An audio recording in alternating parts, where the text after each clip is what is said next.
it too hot? Do we got to talk about this hot episode? Come on. It's better to burn out than to fade away. There you go. That's a good line right there. What's happening, everybody? Welcome to DC Fan-imated, and hey, a little bit of a palate cleanse when it comes to last week's episode. We got this one that gets into, we introduce a new villain, a villain that we're all familiar with. But hey, it's the first time that we get to see this villain in the animated universe. I know. I'm like, Scott, you got anything to say? I don't know. I have thoughts about this episode. So this is going to be an interesting discussion. Now, not the same kind of thoughts we had last week. Yeah. About Love as a Croc. Not gonna go there. But this was one of those episodes, Dave, that was like, oh, the potential for it to be like really good was there. Yeah. I'm not saying that I thought this was like spectacular. I know it's not. Yeah, but it's not like. But last week was a bit of a dumpster fire. Let's be honest. This week is kind of meh with some kernels in there that I'm just like, why you could this here. This there, it's like, here are the nuggets. Why we needed to latch onto these things, but we'll get to that. We'll talk about that because there were some interesting things. I will be honest. I'm not drinking anything alcoholic right now because it is hot. So I just have my nice root beer. You have a Barks? Oh man, I can't even remember the last time I had a Barks root beer. Actually, I'll be honest, because it's a Coke product, we have the freestyle machines at the movie theaters. So Barks gets in my my movie going rotation whenever I feel like I need like a giant large drink to go with my popcorn. Not gonna lie. You know what? Root beer is like one of those interesting beverages because obviously you have like basically three main ones. I mean, there's many root beers, but I would always say like the main root beer. I mean, I think the biggest one is A&W. A&W, yes. And then you got Barks. Yes. And then you also have Mug root beer. Yeah. I was like, oh, you're gonna name the big three. You got it. Yeah. Mug root beer was always my favorite. Always my favorite. I remember I did like Barks, but I thought it had a little bit more of a bitter flavor, and I never. Barks has bite. Yeah, that's what the whole the sales pitch was. Yeah, Barks has bite, but I was always a mug root beer was always like I thought was the best one. You know what I always loved? It's not one of the canned ones, but did you ever have IBC root beer? Yes, is that your IBC? Yes, I've had IBC. Yeah, because that's the one that comes in the glass bottle. No, yes, that's the way. I'm just one of those people. It's the way with cola. It's the way with beer. If I have the choice between drinking it out of a glass bottle and drinking it out of a can, I will take the glass bottle every time. Yeah, there's something about drinking a Coke out of a glass bottle. I mean, everything, even beer is better at it. It seems like things are better out of a glass bottle. But then I think the last time I actually had root beer was, have you ever had Not Your Dad's root beer? Yes, I've had Not Your Dad's root beer. It's alcoholic root beer, So, yeah, you get a little effed up on that one. But you do get effed up on that. Yeah, because it's dangerous. Go ahead and exit out. You're already. I gotcha. Yeah. See, Tony Movie Chappie D9 Neil Blomkamp fan. Question for Scott. What is the challenge? Okay, we'll get him back in here. And then, of course, thank you, Jason McKenzie. You are awesome, sir. Thank you for the 30. Yeah, thank you for the congrats on the 40K. Appreciate that. All right, welcome back. Yeah, nice to be here. Thanks for having me back. Yeah, always. Question for you, it says right here, was it a challenge watching Despicable Me 4 with your kids? Was it a challenge as in I did not enjoy the movie? Yes. Were my kids difficult? No. See, yeah, your kids are pretty good moviegoers, right? Yes, and I did the smart thing because the movie tickets, all in all, only cost me $4 today. So that was nice. But I got a large popcorn and we all got drinks. So I just kept passing the popcorn between them, and I made sure that Callum was sitting right next to me. Putting a popcorn in front of him, kept him in his seat. And this movie didn't grab his attention like the Paw Patrol movie did. So it was, and all my boys talked about was like he wanted to watch like the Transformers movie that he saw the trailer for before we Looks saw. good. I mean, I know, right? Good, I don't care what people say. I want to see that Transformers movie. I'm gonna check it out myself. I at first I went, oh, what? I thought it was gonna show up on Netflix, but then I was like, oh wait, it's actually a theatrical. And then I saw the trailer. I'm like, that looks good. It looks fun. I like it. It looks fun. Fun. I need wheels. I need wheels. Yeah, I know. Yeah, there was just stuff like that. I'm like, yeah, it seems like they're just leaning into just being a kids show, and they're not trying to be Michael Bay. Exactly. I'm sorry. That's what it was. Here's what I want. Here's the hard truth anyone needs to hear. Hmm. All of you Gen 1 fans, have you gone back and watched that show? It was crap. I mean, why did we enjoy it? There were cool toys and we were 4. Yeah. I'm sorry. Yeah. It's not like watching this show where we can legitimately rewatch this show as an adult. Yeah. And still like dig it hard. Yeah. Yeah. No. Enjoy it, but then we can also pick at it too. So, which we'll do a little bit of that tonight. Not like last week. And then we're also gonna because there is when it comes to the animated world, we are getting what is it supposed to be showing up at midnight tonight, my time, right? Midnight tonight, your time. So it's gonna be like 2 a.m. my time. So Crusader, baby. And man, as much as if I wish if I didn't have to work tomorrow, I would be like, let's start watching this thing. But of course I do. I'm gonna try to watch as many episodes as I can. But I do have to work tomorrow, and I'm still like, I think I'm gonna do it, man. You're gonna stay up till 2 o'clock in the morning. No, okay. Oh, I think here's the joke. I'm not gonna stay up till 2. I think after we get done, because we'll do this stream, and then we'll have our little post-show talk, because Dave and I have secrets. Yes. We have conversations. We catch conversations. But then I'm probably gonna like take a power nap and then set an alarm. And then when 2 o'clock my time rolls around, I think I'm gonna pop up. I have to be at work at 8 in the morning. Okay. So I can knock out. They're supposed to be like half-hour episodes, right? I think so. So I could probably knock out 8 of the 10 episodes before I have to go to work. Yeah. Yeah, I know. And I think, somebody actually asked, I think it was a members only stream. I think it was RJ. They said, like, he asked like how we were going to review that. I was like, oh, we're going to do our own reviews, like for just watching it. But yeah, we'll eventually get to it when it comes to this program. Right. The episode breakdown. But I am positive that we'll get to, I mean, Dave, let's be honest. We'll get together and do a, season, like our, like overall, like, what did we think of the show? What did we think of season 1? Because once again, folks, if you haven't heard, if you watch this stream, I'm sure you have, all 10 episodes are dropping tonight. So you can binge the whole season in one go. So yeah. That's happening tomorrow for me. Yes, and we'll be talking. And then we'll on the Vodka stream we'll talk about. I'm sure whoever's going to be show up on the panel will have watched episodes. I'm going to try to watch as many episodes as I can before that, but I know I'm not going to get through all 10. It'll probably take me a little bit because it just takes me a little bit to go through episodes of all kinds of stuff. If you guys know me, Jesus Christ, I'm still. I got X-Men '97. I got The Boys.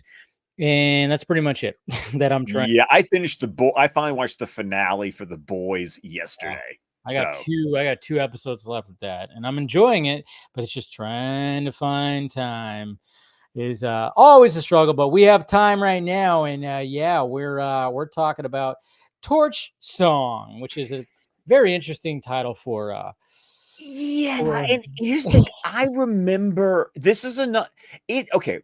There has been this pattern so far, Dave, with this stretch of episodes with this 3rd season, where you give me the title. I remember the premise Yeah. very clearly. I usually remember the first 5 to 7 minutes of the episode vividly. And yet, by the time we get to the third acts of the episode, I have completely lost the thread on how the episode ended. Like, I know I've watched all these episodes at least twice, Yeah. but I am just going through this habit of I get to that last 5 to 6 minutes of whatever the final act is, and like it's gone. Like I Yeah. don't remember a thing until I'm watching it I again. remember parts of this. I remember I remember, well, when we get to the point of like her on stage and everything's going fucking haywire. I remember that. And then I was like, oh yeah, we get a new bat suit in this. I And that's forgot what about the new bat suit, by the I way. I I forgot about totally was that. like, "Oh, yeah, we get a new bat suit." So, yeah, and yeah, I mean, obviously, you're dealing with fire right here, and hey, opportunity to sell more I toys. did have like a Batman and Robin, like, action figure, you know, moment when oh there's the action figure variant right Yep, there. There there it it is. is. Yeah. There it is, and it's this episode starts off, pretty funny because Bruce trying to be the playboy that he is, and he's got some he's dating some young lady. I'm sure that is younger, probably by maybe a decade. I don't know. Who knows? Like I said, You know what? yeah, Yeah. yeah, I was like, if we're being kind and saying Bruce is still in his at this point, I would say yeah, mid 30s. This is definitely a just over 21 to 25. Like yeah. that's where I'm shooting for. I think Shannon was her name. With Yeah, and it's so funny because when you watch this because it's all about this singer Cassidy, and it's just so funny because obviously this episode came out 25 years ago or whatever, 20 plus years ago. 1998 was when this Yeah. episode come out. So, Yeah. and it's just going, you just kind of go, huh? I mean, this shit could be Taylor, you got all these Taylor singers. Swift, Lady Gaga, like Yeah. these solo these solo musical acts. I mean, if we go back to really back to our age, it would have been like Yeah. Madonna, Yeah. that this is who we're Exactly. talking about. Janet Jackson. Yeah, it's just like, but it's so you just being, I just, you start feeling, oh my God, yeah, this would suck, but I get why Bruce does it because it's like, oh yeah, well, he's dating and he's got some hot little thing on his arm, and he's gonna, of course, take her to the concert of the most popular pop artist. But it's just so funny how, yeah, they just really just show like, oh my God, she's like, oh my God, and then of course it's pulling them through, and then I love the fact that Barbara is Yes. like in the crowd, and then she's just like, hey, and they have like a little exchange, and then Barbara just cracks up because she just knows. She goes, yep, it's just Bruce trying to get some. It's Bruce Yeah. trying to get some, Which is kind of funny because since we know where the Bruce Barbara relationship ends up in the animated universe, I Mm, see these little moments and I'm just kind of like, I there's a part of me that goes, has that happened yet? Is it going to like I try to keep the timeline in my head of the Bruce Barbara relationship. yeah, Like when did all that go down? And I still feel like that is yet to come.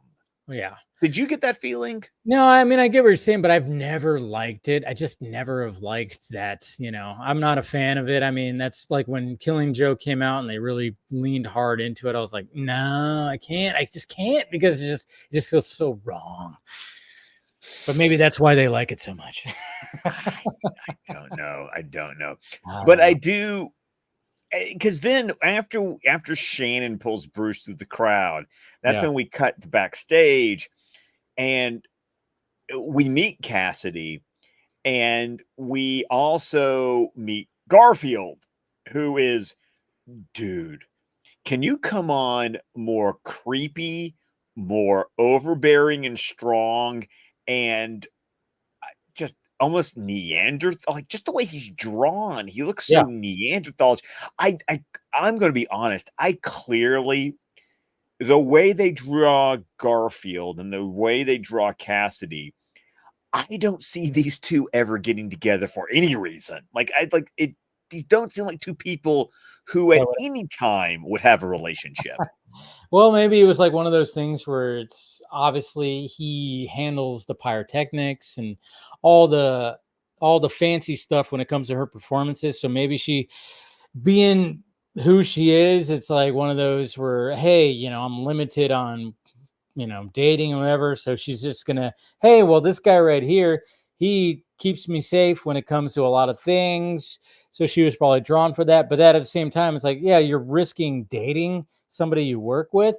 And then when you guys stop dating, how is that not going to be awkward? And then sure enough, he didn't take it too well because he's like all creepo, weirdo, not He is happy. Just effed so up, much. Jesus dude. Christ.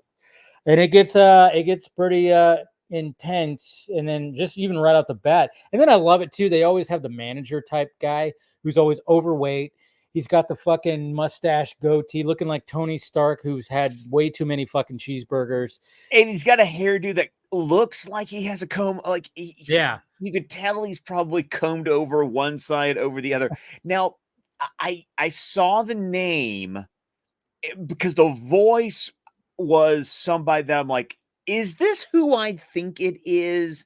And yeah, I was wondering who are these voices for these. Now I looked at Garfield. Obviously, probably not anybody who's well known, because if you didn't have it on hand, that means no, it was definitely somebody. Yep, I did. Okay.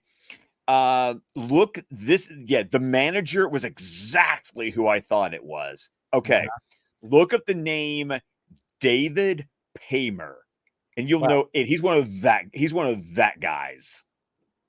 But I recognize his voice immediately. Oh yeah. He's been in a lot of things. A lot of things. He was the thing that comes to me like the most is Ocean's 13. He played the character, poor guy, who was the hotel critic. He was reviewing the hotel, and they wanted to shit on Al Pacino's hotel that they made his life a living hell.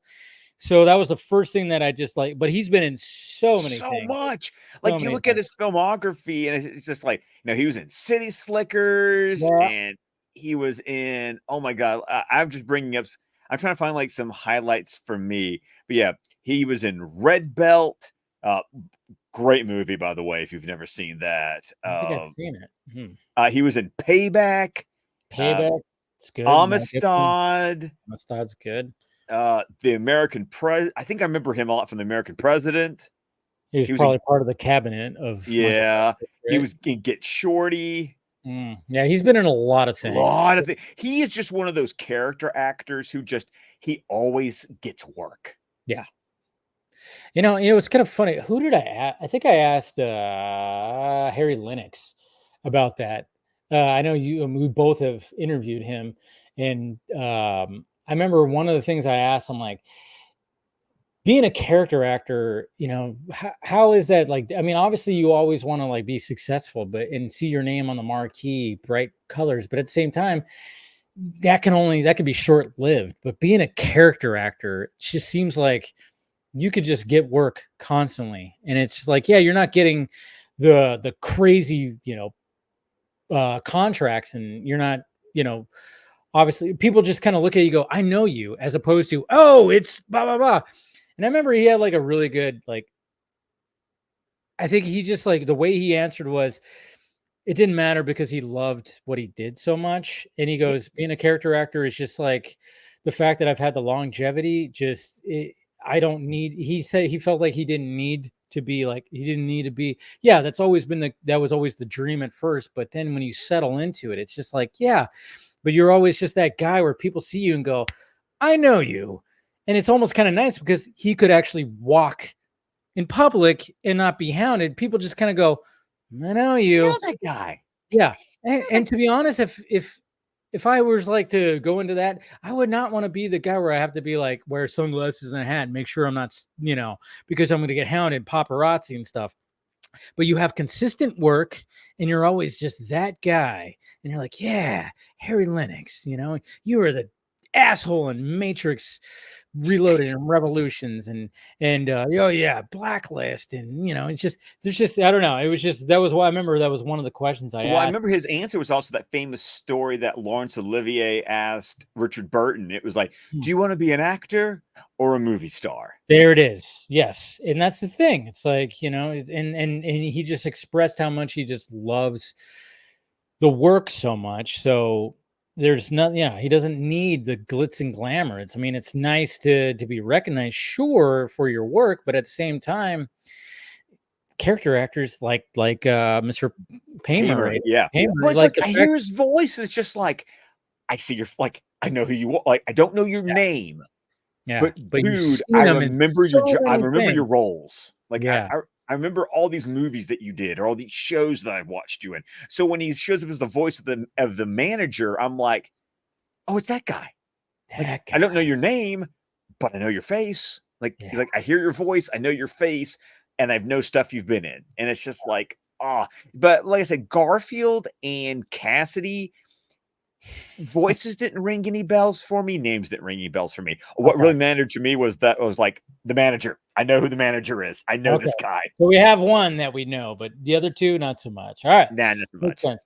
And then, of course, so, and then things just go awry, of course. He flat out pretty much almost tortures her to death. Like it's... Oh, no, he like cranks it up. Of course, like... he's like, he is aggressively throwing those controls. I'm like, oh, yeah. I always love looking at that going, you do realize that, pushing it harder doesn't actually make the flames go high. Like that's not how control. But for dramatic effect, Scott. I know. Oh my God. But of course, you get Cassidy singing and she sounds horrible. Like it's like that's not what a rock star would sound like. Please don't it's always funny to me, like on these shows where like they try to get someone when they try to portray like a musical character or a rocker, and you're just like, unless you get someone to actually write like a real song or something, it just sounds so fake. And Cassidy's performance at this concert just sounded so horrible to me. Almost kind of fitting with the movie that's coming out this week, Trap. Because it's all about a concert, and a pop star way, where Josh Hartnett is taking his... God, I'm looking forward to that so much. I already have my ticket. Like I'm going tomorrow. Like I'm going Saturday night. Because I had to I'm sorry, this weekend. I've got Thursday to watch all of Cape Crusader. I got Friday to somehow fit in 6.5 hours of Rebel Moon. So that was like, okay, Trap has got to be Saturday night. Yeah. Wow, but I was having between Trap and the trailer for Smile 2. Yeah, that also revolves around a pop star. Yeah. Revolves around a pop star. This whole Cassidy storyline was like, this is really weird that I'm watching this episode. I know, it is kind of moment. Like I said, for an episode that came out 25, it's like appealing to nowadays. It's kind of crazy how that's always been the stage for something like this, where it's like, Whitney Houston and The Bodyguard, another great example. There you go. There's a great movie right there. But yeah, so obviously things go awry, and then of course Bruce wants to help, and then what's her name, Shannon. Trying to pull him away, but it's like, what do you do, Bruce? You can't really, you're not in your bat costume. Yeah, you could try to do something, but what are you gonna do? But luckily, Barbara there, she swings in, saves Cassidy, and then of course I like her line when she tells Bruce, "Hey, no, pays to have cheap seats every now and again," or something like that. She's don't knock the cheap seats. Yeah, exactly. Because she was back there to where she could easily change into her costume. Just slip out, go into the bathroom, probably have the costume underneath or whatever the hell. But I'm just kind of going, does she have a date? What's going on with that? Well, she wasn't with any, we didn't meet anyone, so it just seems like Barbara was just a fan going to the show. And which she does say that to her. She's like, big fan. She rescues her. Like, yeah. So Barbara It's kind of funny because we haven't seen Tim in a bit, but Barbara's been making a lot of consistent appearances in these episodes. I forgot. That's another thing. I forgot how much She she shows up. Yeah. right, she has been in practically I know she hasn't been in every episode, but she's been in practically, like, every episode this Yeah. season. Yeah. I knew she was in it more. I did not didn't realize how much Batgirl was in this season, and I'm shocked at how little Tim is in this season. Yeah. I was like, wait. I mean, yeah. I mean, obviously, the last time we saw him was a really great episode. Oh, So Growing Pains yeah, still. Oh, still a great episode. still So a great we episode. get all that, and then we get a Bullock. Hey, we get Bullock back. Oh my god, this scene is just what is it, Dave? What is it with the creepy shrines? Oh, Like, dude. Yeah, yeah, it's so great. They like, obviously push it, they kick his door in, and then of course we see like yeah, he's got a whole shrine for Cassidy, candles lit, pictures everywhere. what's with the candles? Dude, what's with the like, who really It does just that? yeah, it just adds to the vibe of creepy weirdness, I guess. I don't Well, know. I think Yeah, well, because you got to think about it. Well, it actually works more with this character if you think about because he's a it. firebug. So yeah. Yeah. Um, So it which is helps. interesting because he's not depicted specifically as like a pyromaniac arsonist. No. He's a pyrotechnician. Yeah. So it that at least works because he's made a career in dealing with fire, but yet he's not. And I wonder, Dave, would it have been would it have helped the episode and given it a bit more of a psychological twist, more like something that maybe the original seasons would have given us if there was like this latent issue of pyromania Mm. like baked in, because you could headcanon that he is a pyromaniac, but the episode doesn't depict him as having pyromania. It's more just he's a pyrotechnician, so he knows how to do all this stuff. I thoughts. Yeah, I mean, it probably, if they really wanted to go down that route and really wanted to spend time with the character, maybe. But yeah, I think with way they were just going, all right, we're gonna have this creepy stalkery whatever, this Obsessed. yeah, Yeah. obsessed. So the fact that he was working with her and the fact that he's like this expert in pyrotechnics, I do dig that. But then at the same time, there is another level if he was obsessed, and they showed that it could have added a little bit more to it. Yeah, Because we know that Firebug is going to be in Caped Crusader, true. and they've done it like I remember there was a scene in the trailer, and I think there's some dialogue with Firebug, and and it seems like they're definitely going that route. Like Yeah. he has a pyromania psychosis that's going to Uh-huh. affect his character. I have a feeling that when I watch that episode, I'm going to be feeling like, ooh, this could have really have added to the Yes. Firefly character in this episode. For sure. And of course they see all that, and then I love how Bullock's just like, well, I'm gonna look in his fridge and see what's in. And one of the peers like, there's why would it's like, why are you gonna look in the fridge? Of course he's gonna grab a bite. He's Bullock, he's a slob, he's hungry all the time. Why not?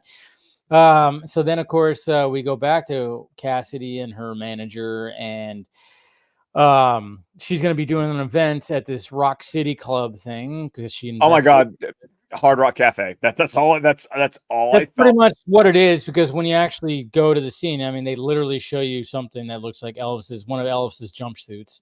You Yeah. know, And the guy who was like spinning the records, I was like, "Are you trying to be Wolfman Jack?" of Like, is course he was that I chunky with the bit, with the hair that's kind of receding, but he's got the ponytail. and he's talking like Yeah, this. I mean, of course. Shout out to anyone who's ever seen American Graffiti to Yeah. know who Wolfman Jack is, because he's the DJ in that movie. Go check that out. You know, as I say, Star Wars George Lucas, you know. well, the movie that gave George Lucas the financing to make Yep. Star Wars. Yes. Exactly. And gave us Harrison Ford a little bit too. Yes, in the yellow pickup truck. And it's so funny too, because when you watch that movie, you go, Jesus Christ, there are a lot of fucking people you know. So many people in that movie. Well, you just Ron Howard, Richard Dreyfuss. I mean, Jesus Christ. Susan Sarandon. I mean, you watch that, you go, Jesus Christ. Susan Sarandon. Suzanne Summers. That's who it was. Yeah. Suzanne Summers is in Three's Company. That's who's in American Graffiti. Yeah. But so she, of course, has to make this appearance, and then of course Firefly is going to make his appearance first. Okay. Yeah. Okay. So. Okay. Comic book logic, Dave. Okay. Scott, the 40-year-old brain needs to turn off the attempted logic. Okay. Building the suit. I'm down with that. I'm down with him building the Firefly suit. Yeah. But he's a pyrotechnician. Where the fuck did he figure out how to make a jetpack? The jetpack was my bridge kind too of left far. out. Yeah, that's a part that was left out, because it's like, of course, you can understand, you know, shooting little fire grenades and torches and everything like that. But yeah, he can fly like the Rocketeer. and like, but he's like hovering like Iron Man. Yeah. But there's no like jet propulsion coming out. He's literally just floating. It's like he's got wings. He's got wings, but there's no like Iron Man's got like the little rockets, and Rocketeer just kept going. Like Rocketeer couldn't just like float. No, you know, he couldn't like Harrier. He couldn't Harrier. It's like a Harrier. His jetpack works like a Harrier. Yeah, it's one of those where like we can't explain that. That's about it. We show the scene where he's in his little like loft or whatever the hell, and he's just, you know, blowtorching and putting all. I like that's a cool shot though when you see outside of that place, of that building, and it's just like you see like him, you know, the windows like light up, and I'm like, oh, that's pretty cool. At least they showed him but yeah, who knows why he has some kind of crazy jetpack. Maybe he got it from Apocalypse. I don't know. a little inner gang, little inner gang technology. Maybe it is fun though, because like, did you ever play Arkham Origins? It did, because he's not as much as the other two.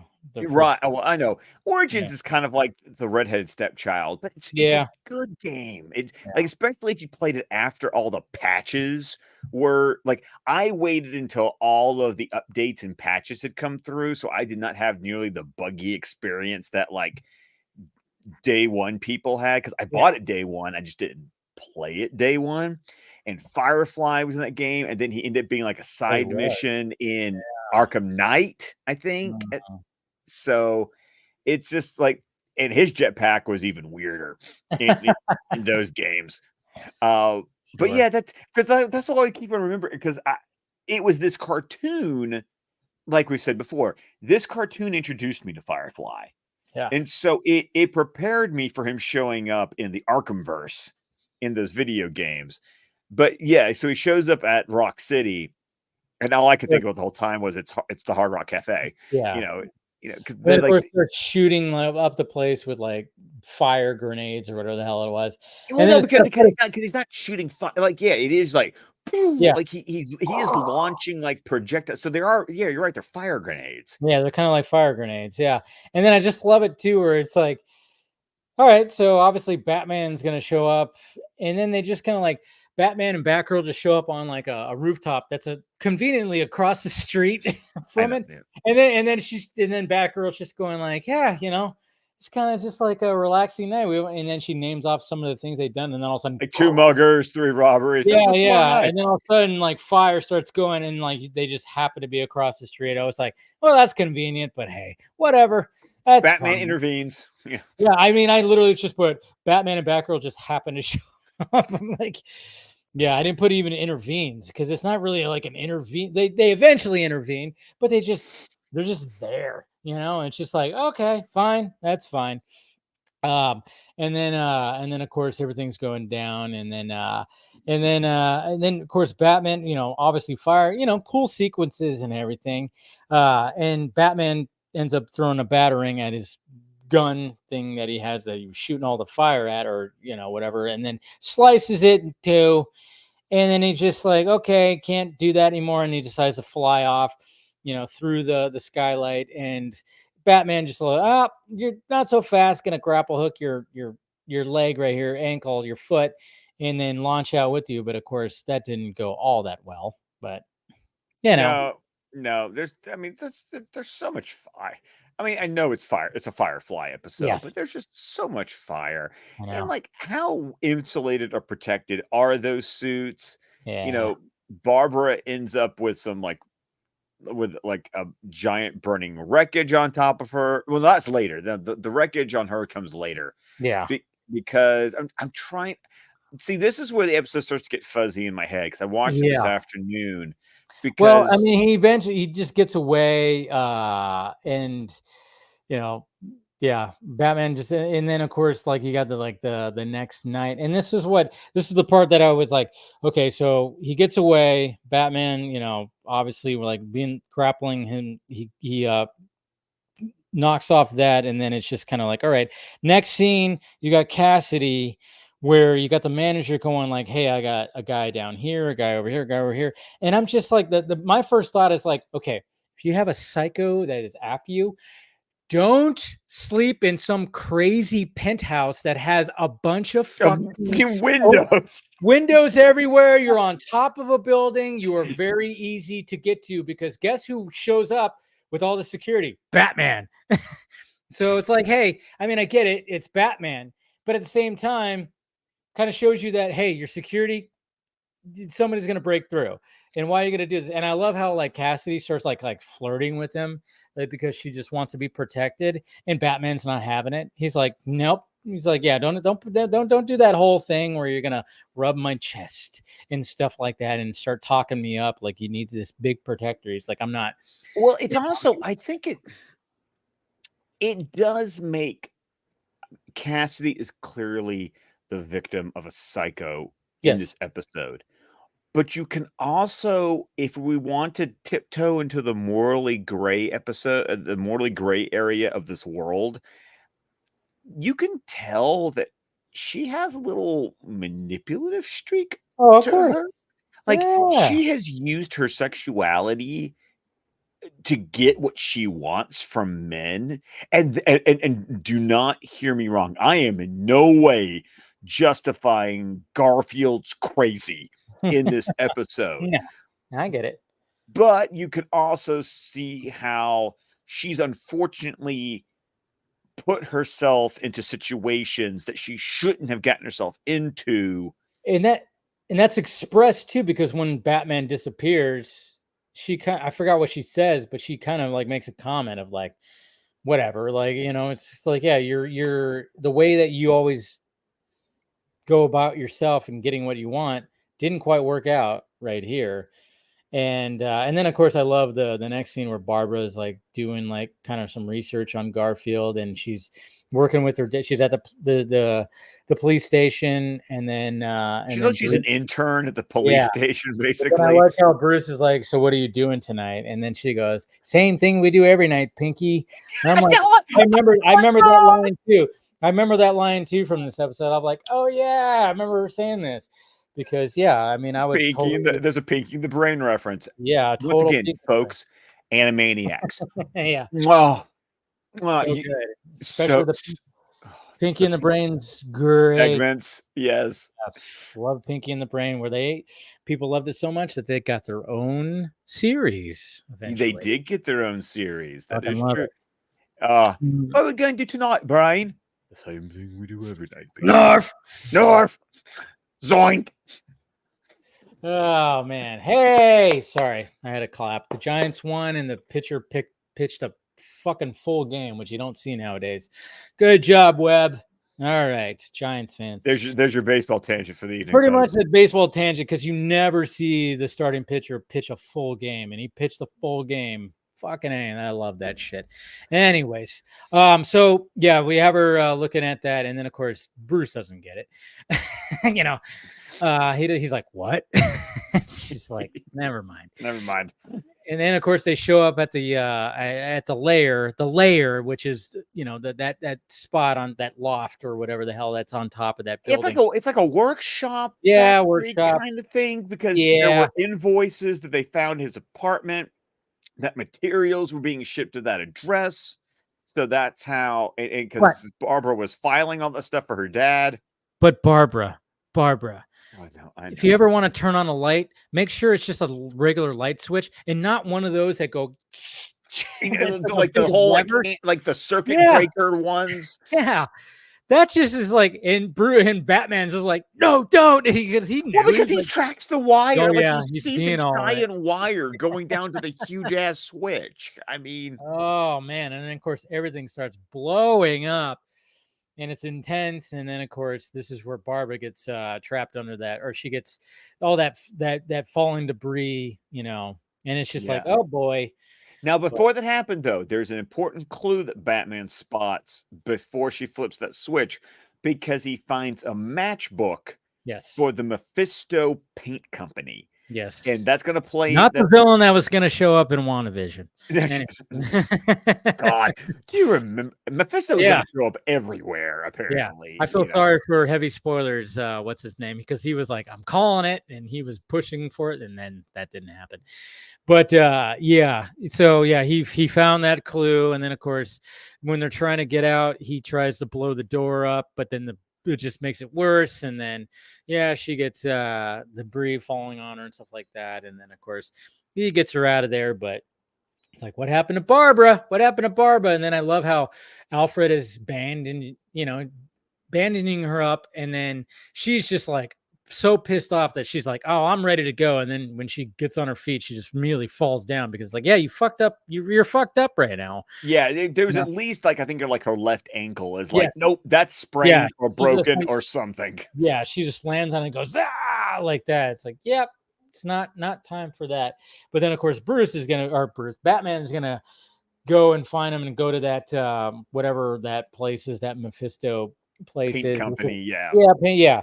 And then that's where Alfred goes, well, sir, you might want to have some better attire, I guess you could say. And then because his cape is like, it looks like the it looks like the way his cape looks like speaking of the Arkham games. Yes. Yeah, the cape's fucked up. The cape is fucked up. It's singed. It's all messed up. And then it's like, you need a little bit more protection too. So then of course he gives that little, smirk that Batman does, and then of course in my head I went, oh, the action figure's coming. Yep, there's that toy that's going to be coming, and then of course we get to that place, that plant or whatever, and then of course Cassidy's there, and then Firefly or Garfield is basically saying like, I invented this gel that just can light up on fire. I'm gonna put it, of course everything's got to go into the water supply or the sewer. Okay, so like this is where the episode lost me. Yeah. And I had a flashback, a little PTSD to Love is a Crock in last week's episode. Okay. Okay. So we talked about last week about how the story should have stayed small, and it should have just been about the relationship and the betrayal that Baby Doll felt from Croc.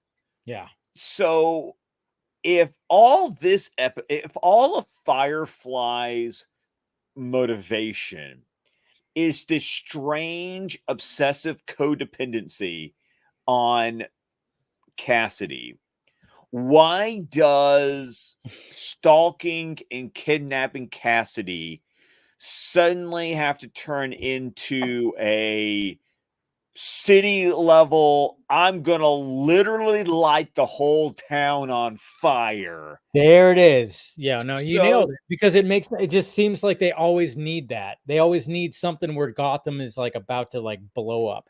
And it has nothing to do with his motivation up to this point. And because, as I discussed earlier, they have not discussed Garfield on a psychological level as a pyromaniac. It's not like he's getting off on, watching the whole city literally burn.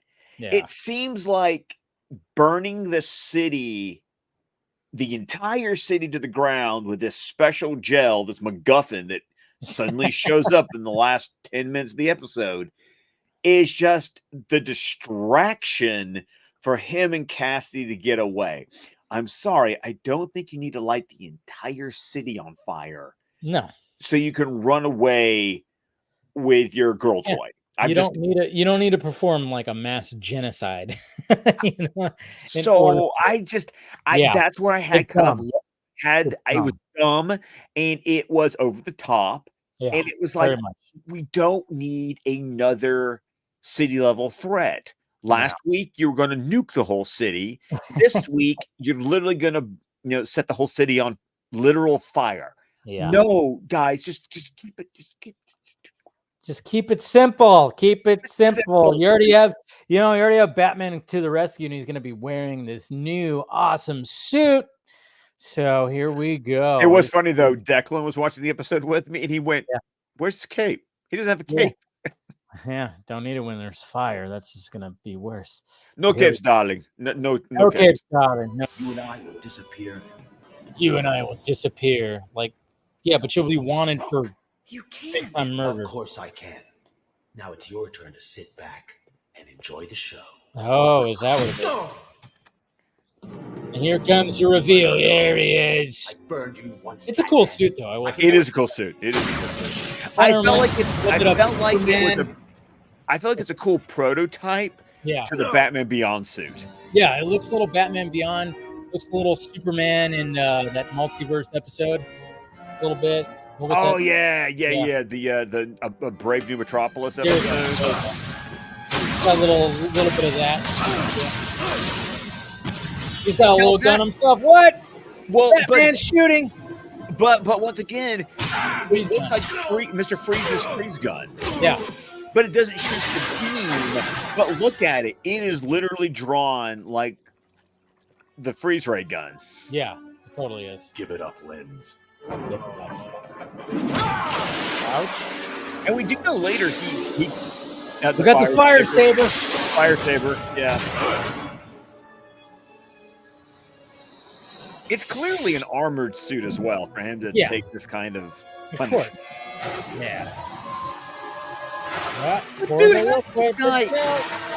did this guy have the resources? He's a pyrotechnician. How does he have the resources? Stop asking this many questions, Scott. No, I'm gonna ask the question. I know. I get it. Because the episode falls apart at this point. Yeah, totally does. It's just an episode for them to tell some more stories.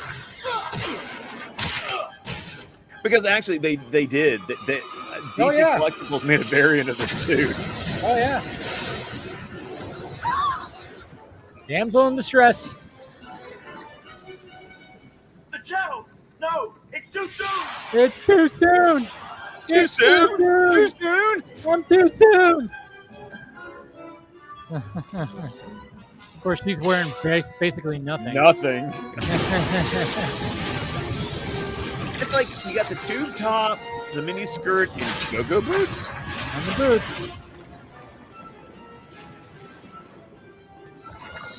Okay, here's another thing. So the gel will light on fire, but that doesn't necessarily mean it, explosive. Like there's a difference between something catching on fire and being explosive. They just wanted everything to blow up. I know, right? That's what it was. Look at that shot. That's a cool shot. That is a cool shot. It's a cool shot. We got to show everything blowing up. Gonna prevent his escape, and it's like, oh my god, is he gonna die? No, not this serious. Of course not. But then, you never know. It's not like season 1, But then, of course, they show him right here. We got a grunt to show that we're alive. And then, of course, the paper and... Man, if you were hot before, this Firefly thing has shot you through the roof. Now I hear that voice. I hear his voice now. I told you. I knew it sounded familiar, Get too. off it, Frank. You know me. I'm a survivor. Good. Okay, did Frank, the manager, he gave me creepy vibes the entire episode. Oh, yeah, of course. Well, he's totally wants to do her. Oh, absolutely. firestorm, something like that. But What then do you right think? here, so she has like Cass? PTSD. Did you hear me, Cass? And once again, Cassidy? cool idea. Yeah. But why? But I feel like it's like that was something that you could have, developed and built throughout the episode. I feel like it feels a little cheap at the end. Oh, it does, because they could have just totally played with that after the first concert when she almost got burned alive. Right. And like have her have this growing like fear of fire throughout the episode. And then that ending would have been like, it's like that feels like what they were trying to do was, do you remember the end of If You're So Smart, Why Aren't You Rich? Yeah. When I think Lockwood is like tucking himself into bed with a shotgun because he's afraid the Riddler's going to come after him. It's like, yeah, but that's been building the entire episode. This fire thing just cheap. It just feels cheap. It's like, no, you didn't develop this throughout the episode. You just threw it in there because you thought it would be a cool ending. Yeah, it bugged me today. I'm not gonna lie. it's not that great of an episode, but it's not Love is a Crock bad though. No, it's not. But it's a little bit. It is better than last week at least. But yeah, there it is. There is a Torch song, and what do we got next week? Okay, hold on. I have to take a minute because there was something I was about to say, and I wanted to make sure that I am correct about this. And okay. All right.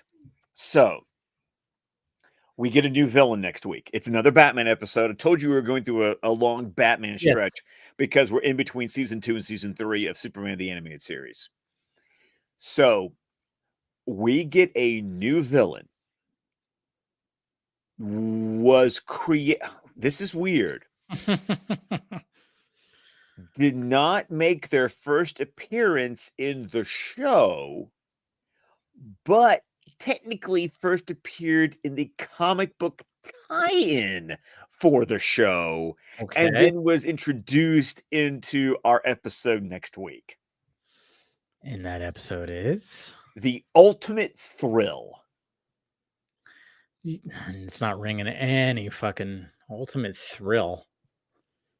Nope. Villain who's an adrenaline junkie. Adrenaline junkie. Adrenaline junkie. Still not ringing any bells. Do you want me to tell you? Or you just want to wait till next week? You can say it. Just say it. Roxy Rocket. Oh, okay. Roxy Rocket. See, that's not like a... Okay, so yeah, that's not one of those that...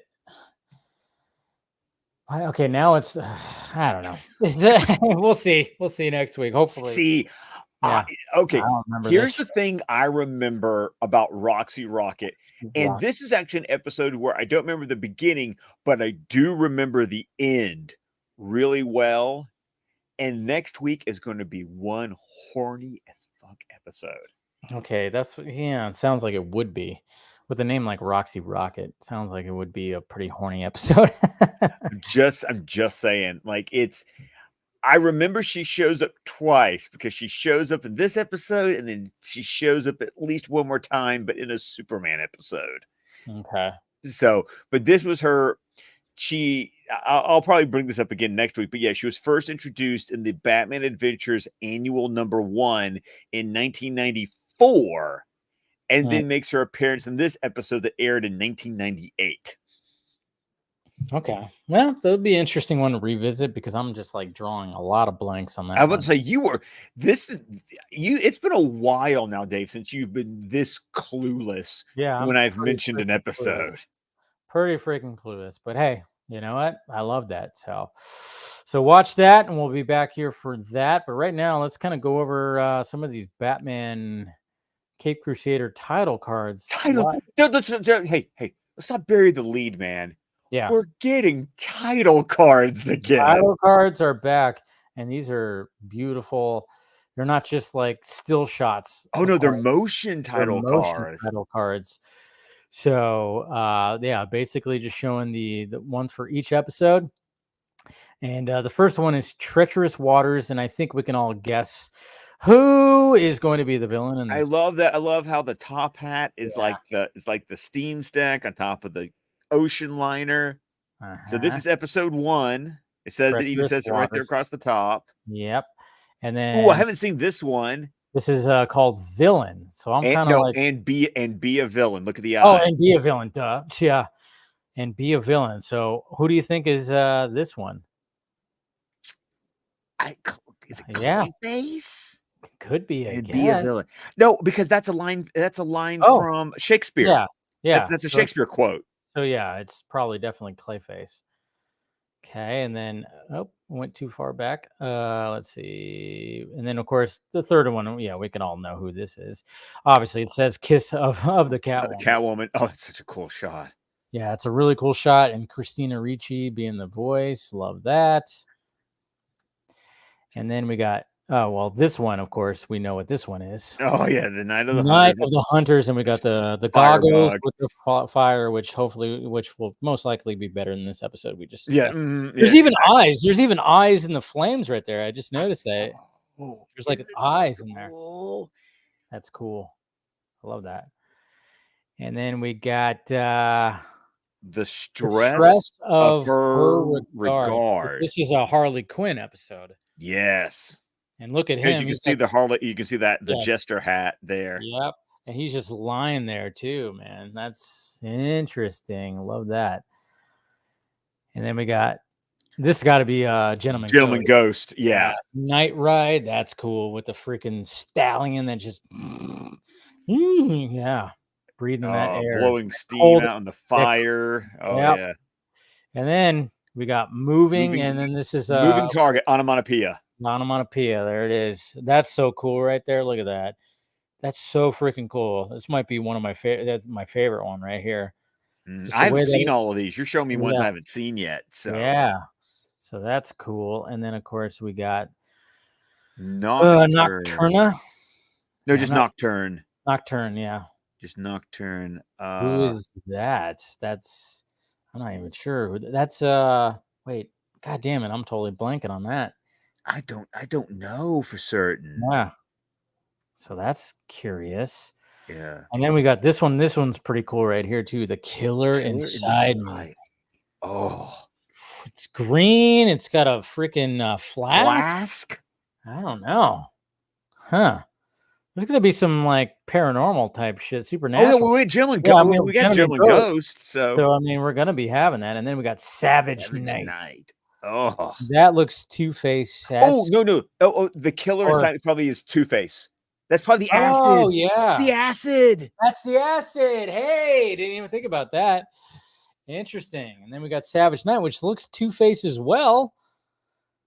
Well, I feel like Harvey Dent and Two-Face. Yeah, it is an arc through the season. It's got to be an arc. Yeah, but this is a really cool freaking with the eyes and everything, and then of course his face just showing up. Ooh. That's cool. Yep, and that's it. That's all 10 episodes. It's all 10 right there. Looking pretty freaking spiffy with that beautiful font too that we love so much. So there you go. Yeah, it's gonna be so good. Yeah, more new Batman. Hey, and have you seen the Matt Reeves posted that they've also already shown off what the opening title sequence is going to look like. Oh yeah. I showed that on Film Junkie Live tonight, where they showed. Yeah, it's so noir. It's so noir. It's so black and white montagey. It's so freaking. Yeah, so we can actually pull that up right now. I mean, come on, it's DC Fan-imated. We should. I was like, wait, I should probably pull that up, because it is, and with the music and everything. Oh. I'm glad that the original logo that they shared when they announced Cape Crusader is like the actual like title shot for the opening title sequence. You know, the one with like their version of the cape being pulled across. Yeah. Well, right here. Okay. Sorry, I was trying to find it because I was like, I just typed Cape Crusader and something else grabbed my attention, where I was like, what? Because somebody actually made an art of the first Batman Adventures comic book with the penguin. Yes. They actually made it to Cape Crusader. It was actually, I was like, oh, that's kind of cool. Oh, yeah, dude, yeah. Here it is right here with the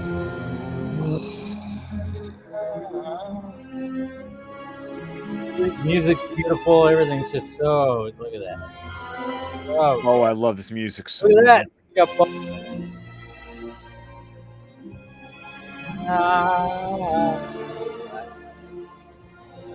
Tommy guns. Oh, man. That shot, yes. Oh. And I'm so excited that Christina Soda is directing because if y'all aren't aware, she worked with the direct-to-video animated movies back during the New 52 era. I think she either directed or co-directed Apocalypse War. Nice. So this is the art I was talking about right here. Oh, that is fabulous. You know, when they did the final issue of the Batman Adventure, the Batman Adventures Continue, like the continuation comic they did, the final issue is that flipped, and it has Ra's al Ghul on the cover where Penguin is. I remember that one, yeah. But I thought that when I was scrolling through, I was like, oh, that's cool. Somebody did that. So, but yeah, we're excited. We're definitely excited for that. And like I said, we'll be talking about it. And like I said, when we start doing our breakdowns of it all, it's not going to be for a while when it comes to like at least this, but we'll be talking about it on Vodka streams. We'll be talking about it. We'll give our reviews. I'll be talking about it. You'll talk about it on your channel too. So. Oh, definitely. But I feel like next week we can probably safely like like when I think we can safely like after Ultimate Thrill. I think we can kind of tack on for the fan-imated stream. We can tack on like let's do like just like when we broke down the trailer. I think we could talk. Here's our season 1 overall thoughts. Yeah, that'll work. So tune in next week, and we'll get a 2-for-1 next week. We can promise you that. There you go. All the thrills, right? That's what it's called. The Ultimate Thrill. Ultimate Thrill. I don't know why I thought all the thrills. Who knows why my brain went there, but it did. Anyways, guys, this has been fun as always, and we'll see you next week when we're talking about that, the 2-for-1 deal that you're gonna get right there. And go ahead and plug away, Scott. Well, of course, you can find me on Twitter X at ScottDC27. You can find me on Instagram at Merlin, and you can find me on Vero at Scott McClellan. You can find my podcast at DC Squadcast, wherever podcasts can be found. We're on Vero, Facebook, and YouTube with the entire network of shows at squadcastmedia.com. And of course, make sure that you are subscribed and ready for my future upcoming appearances on World's Finest True Believers, talking about Mighty Morphin Power Rangers The Return by Amy Jo Johnson, and also my cameo appearance on the 500th episode of Beer with Geeks. There it is. All right, guys, smash that like, thumbs up. See you guys on Friday for the Vodka stream. And and anybody who's going to be at the Rebel Moon screenings on Saturday, I'll see you there too. All right, guys, love you. We'll talk to you later.